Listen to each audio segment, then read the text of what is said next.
Hello friends, today we are recording a video on very important issue. इसी issue पे मैंने पहले भी एक बार रिकॉर्ड किया है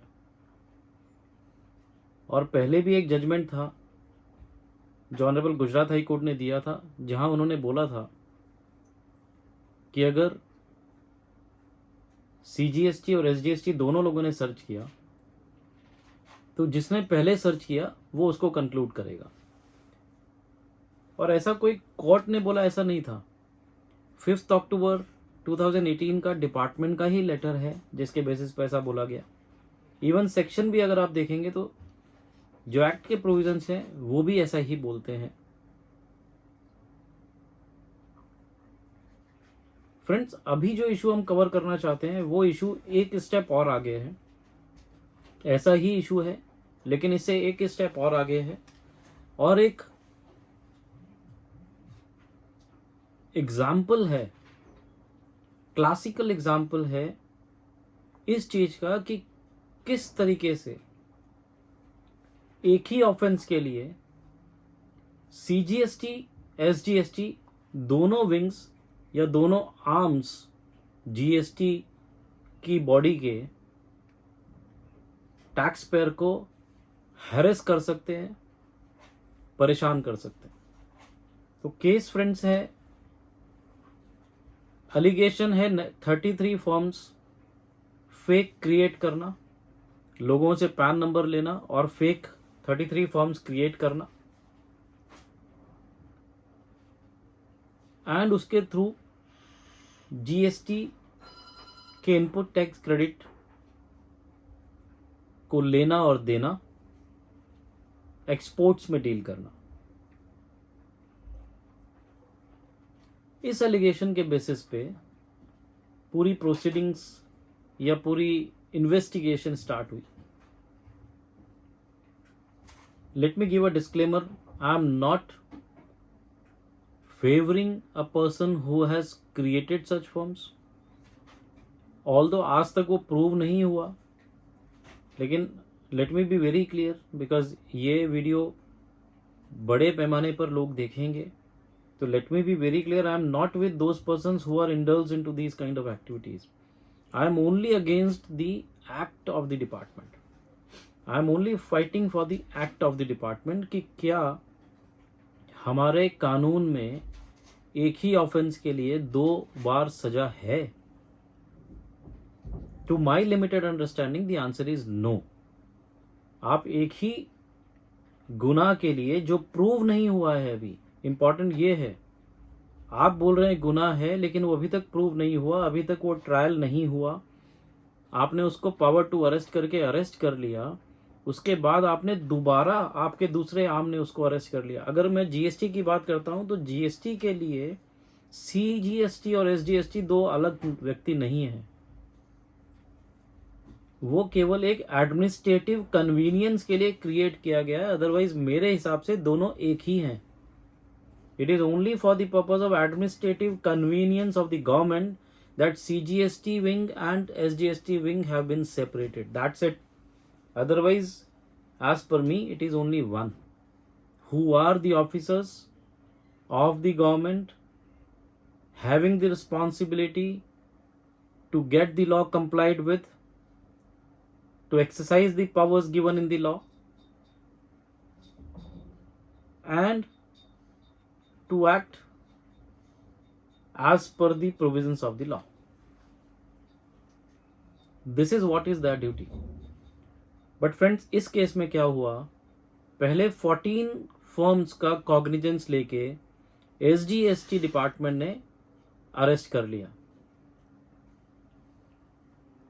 1.25 महीने approximately he was behind the bars, judicial custody में थे। उसके बाद वो रिलीज हुए। अब रिलीज होने के बाद बेल पे वापस से CGST ने जो बाकी बची हुई 19 फर्म्स थी उसका एलिगेशन करके, वो 19 फर्म्स का एलिगेशन करके वापस से अरेस्ट कर लिया। Now the question arises, can they do this? आपकी एक ही ऑफेंस के लिए क्या आप दोनों लोग कर सकते हो? तो डिपार्टमेंट का ऐसा शेल्टर लिया जा रहा है कि क्या ऐसा कोई ऐसा कोई सिचुएशन था जब एसजीएसटी को 33 फॉर्म्स के बारे में पता था, meaning thereby they want to say कि एसजीएसटी को तो 14 का ही पता था, इसलिए उन्होंने 14 के लिए अरेस्ट किया, और बाकी सीजीएसटी को पता था, 19 का पता चला तो उन्होंने 19 के लिए अरेस्ट किया।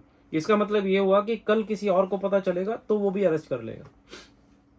माई हम्बल सबमिशन इज कि issue and cause is one. और मैं और डिबेट में ना जाते हुए केवल इतना ही बोलूंगा कि डिपार्टमेंट सीजीएसटी का खुद का जो कंप्लेंट मेमो बनाया हुआ है उसके अंदर उन्होंने खुद लिखा है कि एक्स पर्सन के स्टेटमेंट पे वो रिलाई कर रहे हैं। उस एक्स पर्सन ने 33 फॉर्म्स का नाम दिया था। उन 33 फॉर्म्स के डॉक्यूमेंट्स उनको कहां से मिले थे, और जब एसजीएसटी और डीजीजीआई की इन्वेस्टिगेशंस चालू हुई तब उनको डाउट हुआ कि ये 33 फॉर्म्स जिनका रजिस्ट्रेशन और रिटर्न फाइलिंग वो व्यक्ति कर रहा है शायद गलत है। ये उसकी स्टेटमेंट में उसने रिकॉर्ड किया जो एसजीएसटी की नॉलेज में गया, फिर वो सीजीएसटी की नॉलेज में गया और सीजीएसटी ने अपने कंप्लेंट मेमो में लिखा है। ये प्रूव करता है कि एसजीएसटी को भी 33 फॉर्म्स का मालूम था और सीजीएसटी ने ये मालूम होते हुए कि ऑलरेडी इस ऑफेंस के लिए वो अरेस्ट हो चुका है उसको दोबारा अरेस्ट किया। एलिगेशंस बहुत हैं, बट इंपॉर्टेंट ये है कि वो एलिगेशन अभी प्रूव नहीं हुए।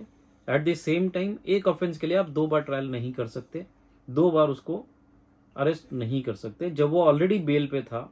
सो देयर वाज नो चांस कि वो एब्सकॉन्ड हो जाएगा because he was already on bail. Secondly, आपकी नॉलेज में वो 33 फॉर्म्स की भी बात थी, फिर भी आपने उसको अरेस्ट किया। तो इससे मुझे जो समझ में आता है वो यही आता है। आई वुड नॉट से कि ईगो इश्यूज हैं कि एसजीएसटी ने किया तो हम क्यों ना करें, बट ये कुछ ऐसा है कि अगर ये दोनों लोग इस तरीके से करते जाएंगे तो एक टैक्स पेयर को या एक व्यक्ति को, मैं नहीं जानता कि वो इंडल्स था या नहीं था, मैं इतना जानता हूं कि अगर वो व्यक्ति गलत है तो डिपार्टमेंट भी सही नहीं है उसको 2 बार अरेस्ट करने में। सीजीएसटी और एसजीएसटी दोनों का, अगर उसका ऑफेंस ऐसा था या वो ऐसा ऑफेंस होता कि नया ऑफेंस था जो पुराने कहीं पे भी रिकॉर्ड्स पर नहीं है, तो the things would have been different, but in this case that was not the case and therefore we have approached the honourable Gujarat high court. Gujarat High Court was kind enough to stay the entire proceedings. They have said that now no coercive action, now no proceedings against the complaint of CGST department will be allowed. Let's see, the matter is now in the month of January it is listed, so we'll take it ahead. But हमारा submission इतना ही है कि जब search proceedings के लिए भी department ने और कोर्ट ने ऐसा कह दिया है कि जो पहले प्रोसीडिंग से स्टार्ट करेगा वही कंक्लूड करेगा, इस केस में भी क्या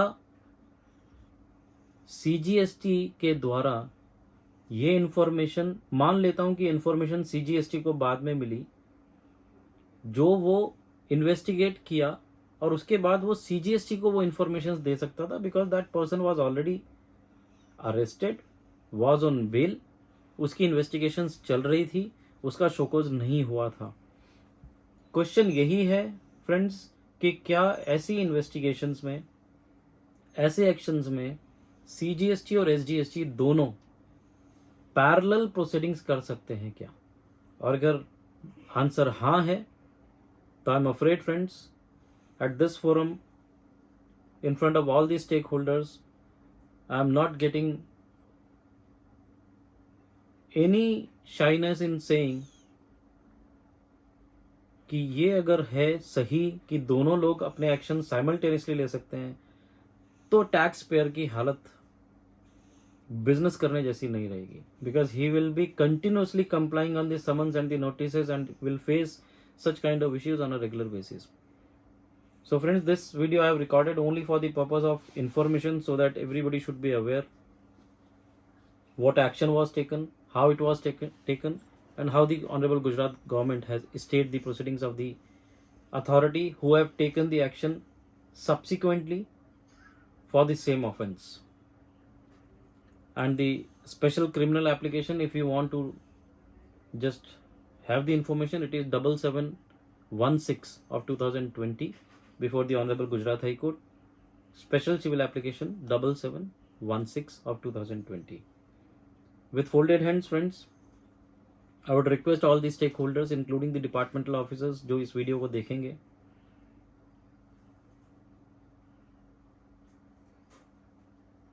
जिन लोग गलत कर रहे हैं, जिन लोगों ने गलत किया, जो लोग फेक इनवॉइसेस या इस तरीके के एक्टिविटीज़ में इंडल्ज्ड हैं, उनको सज़ा मिलनी चाहिए. Strong action should be taken against them, but within the purview and the four corners of law.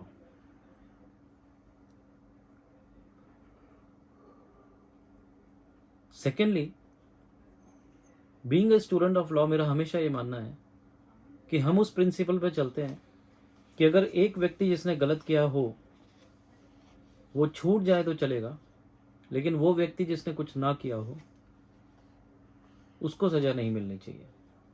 With this, I am thankful to each one of you for giving me patience listening. Thank you so much. Thank you.